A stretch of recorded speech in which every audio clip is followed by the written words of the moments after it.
South Korea's president has condemned Israel's detention of his country's nationals aboard a Gaza-bound aid flotilla. Myung calling the move way out of line. Israeli forces intercepted a vessel carrying two activists linked to a civic group in Seoul. This is the second such incident this month.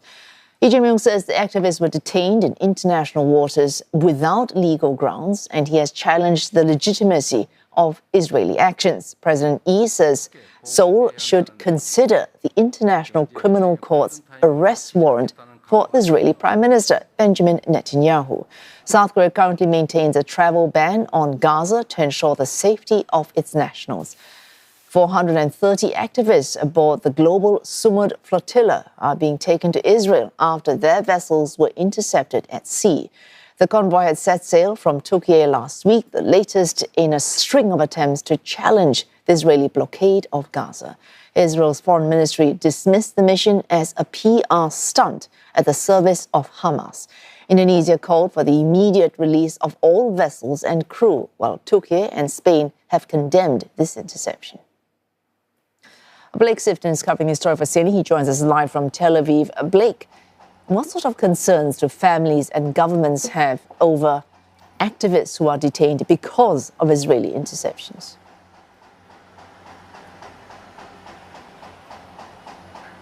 Good evening, Wei Su. When the last flotilla that attempted to break Israel's maritime blockade of Gaza was intercepted in April, all but two of those activists were released to Greek authorities in Crete. But this incident is much more similar to the flotilla in October, when some 450 activists were intercepted at sea, brought to the Israeli port of Ashdod, and then taken to a prison in Israel's Negev desert. Most of them were processed and deported within days, but several activists did accuse Israeli authorities of physical and psychological abuse. I spoke to a Polish activist who was on that flotilla. She said she was denied food and placed in a sweltering vehicle for a prolonged length of time before eventually being taken to prison. So the family members of the activists detained in this flotilla will certainly be concerned for their well-being. Just earlier today, just this afternoon, far-right Israeli National Security Minister Itamar Ben-Gvir released a video of himself taunting and insulting the activists as they were brought to the port of Ashdod.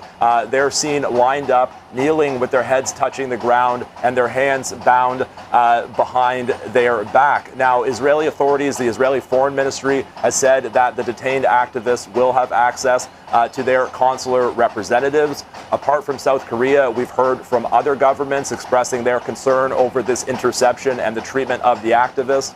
Turkey has called this a new act of piracy, and they say that they are working to ensure the safe return of their citizens. And just in the last little while, we've heard from Italy's foreign minister and prime minister. They've called the treatment of those activists in that video Ben-Gvir released unacceptable, and they said it violates their human dignity. Thanks. Blake Sifton there reporting for CNN from Tel Aviv.